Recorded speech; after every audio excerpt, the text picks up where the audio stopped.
Oh yes, boys, yes, we are fucking back again, and we are doing something a little bit different today, boys. We are doing the top fucking 25 albums of 2018, and yeah, it's that fucking simple, so let's just jump into it, boys, and just see how we go. Let's just fucking go. So at number 25, we've got Die Catafalque Geometria. This album, to me, was definitely fascinating, one of the more interesting metal albums in terms of experimentation. Definitely a flawed record still. I do feel that the metal passages were lacking in a tiny bit of personality, you know, a bit too generic in places. And also the synth passages were just a bit too cheesy, but other than that, boys, like, pretty fucking great album. Just a lot of experimental jazz work. Even the Hungarian language is just ear-achingly beautiful. And yeah, just a sick record, very consistent, and a good jam. So at number 24, we've got Ben Coward, Noonday Dream. It's Ben Howard, it's Noonday Dream, but come on, mate, you just gotta play with the words, mate. So this album, to me, is very strange, very hypnotic. I mean, the bloody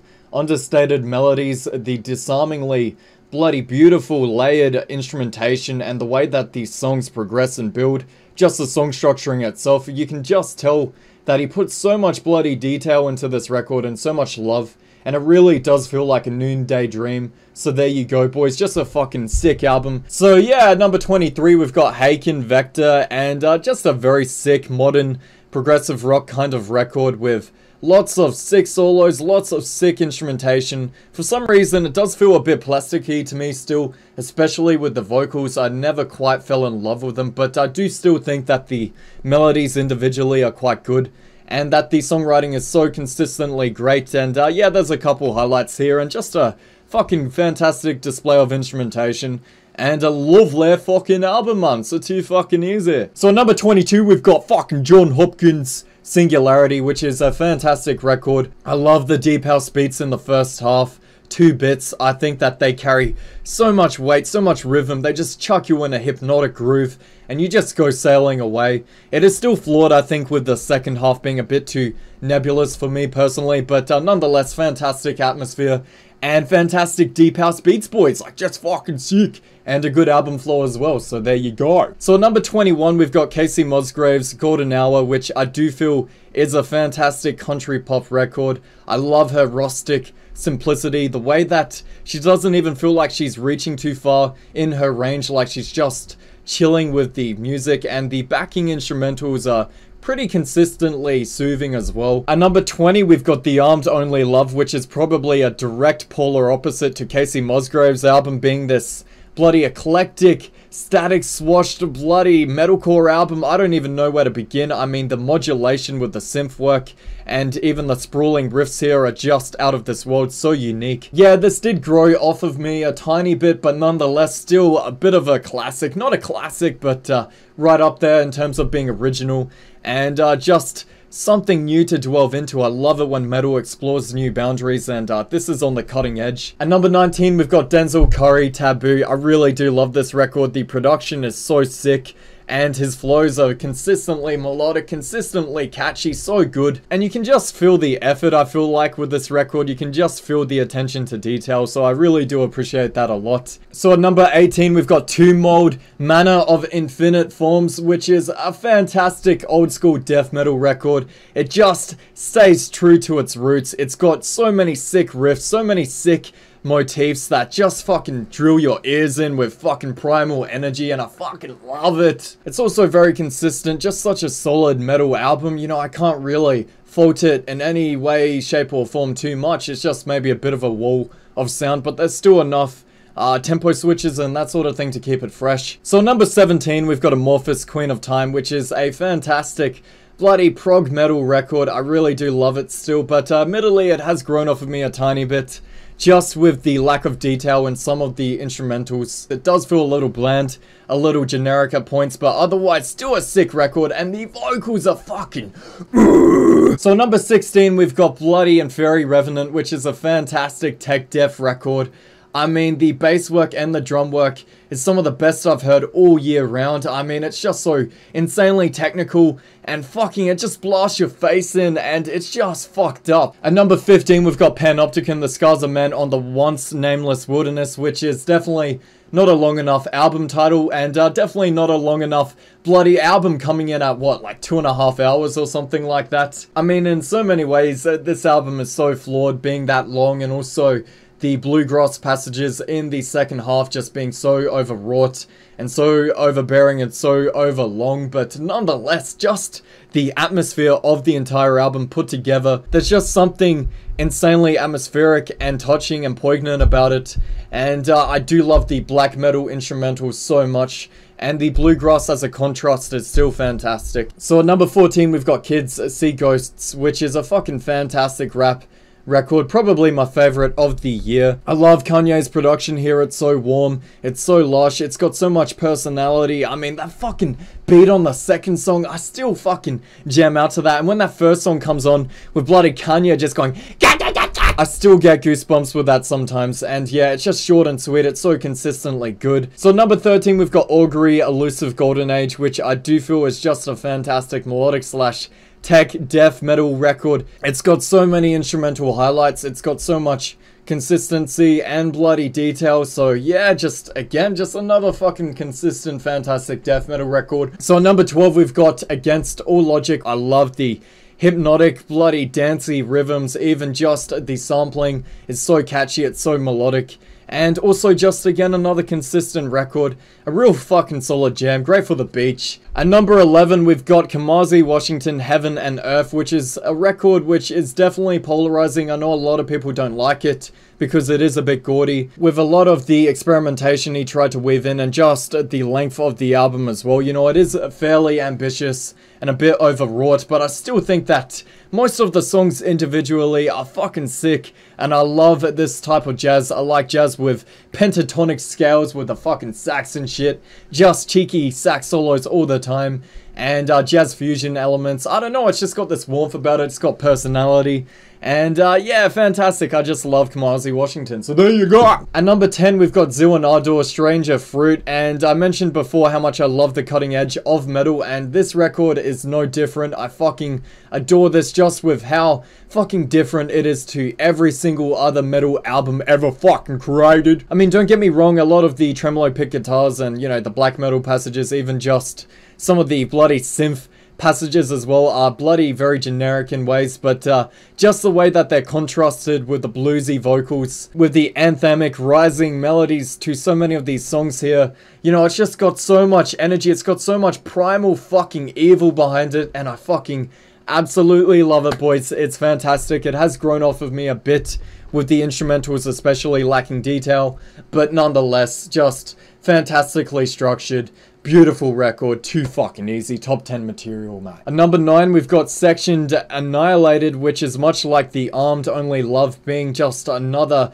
fucking batshit insane metalcore album straight from the fucking pits of hell. It's basically just made out of tiger wire. It's so scratchy, it's so in your face, it's just a wall of sound, but nonetheless, just something about it, something about the energy and the angriness here is just unmatched. It just gets me pumped. So at number 8, we've got Natalia, Lafourcade, Musas Volume 2, which is fucking beautiful, just a gorgeous record. Her voice is so soothing.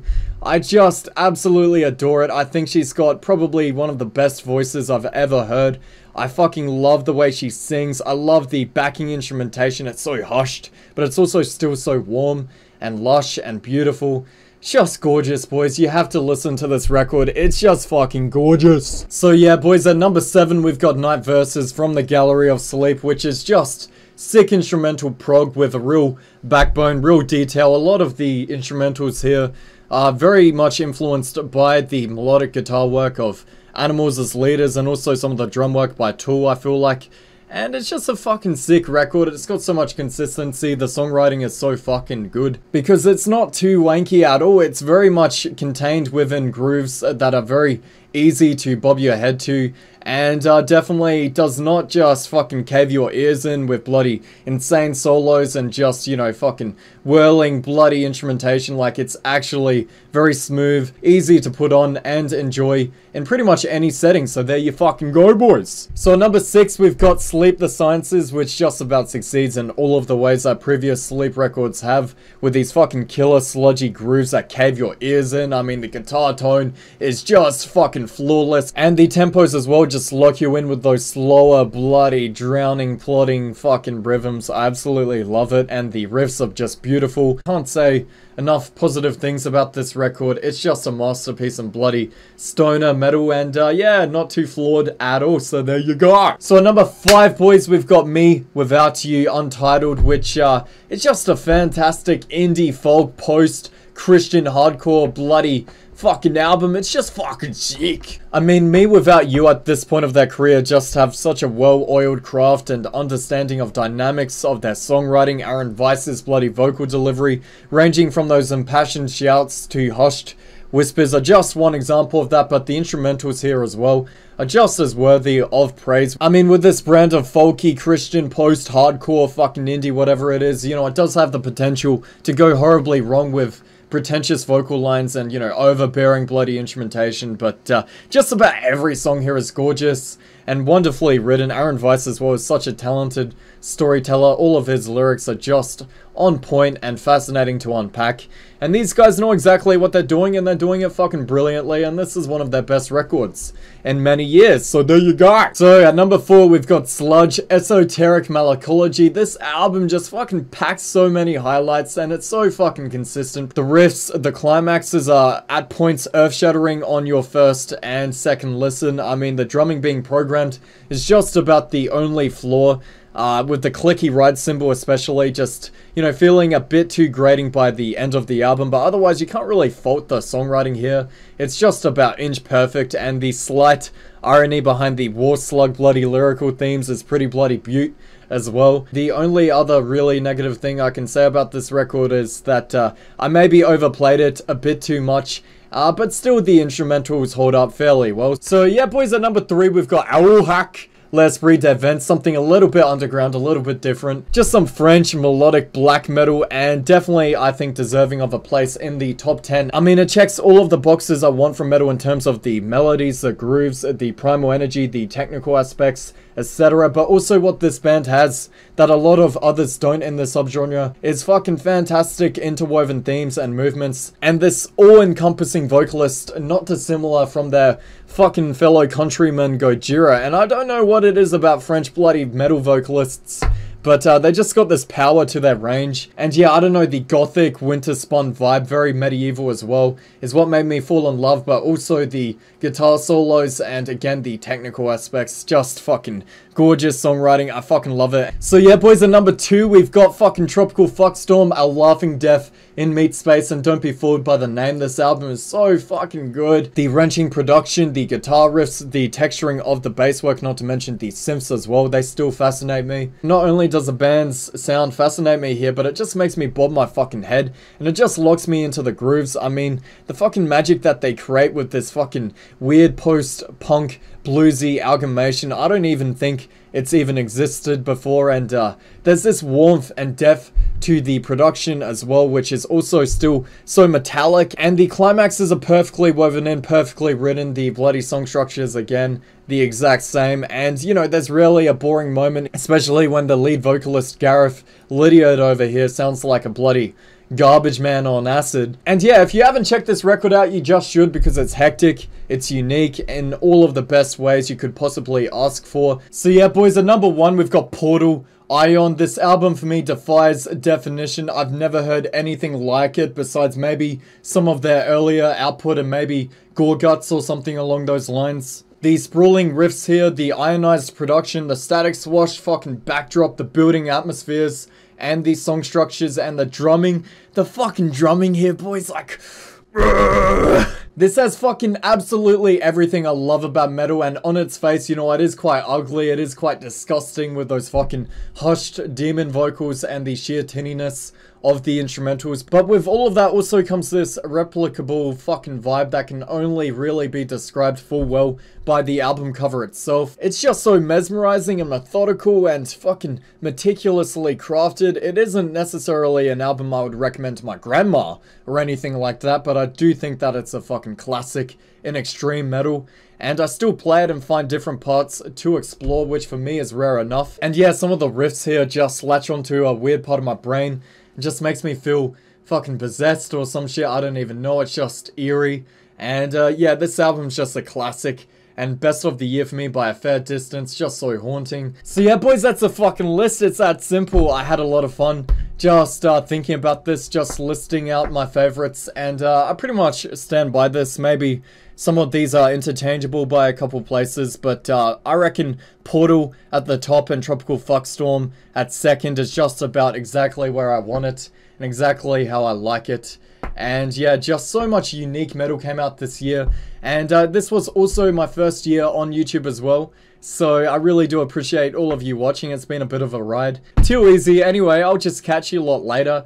And feel free to let me know some of your favorites as well. I will have a list of my favorites down in the description. And also on my album review playlist and also album reaction playlist. I probably got pretty much all of these albums as well, all done on video, so there you go, too easy. Anyway, I'll just fucking catch you lot in the next one, and it's that simple. Just have a happy new year, and whatever else, just have a fucking good one.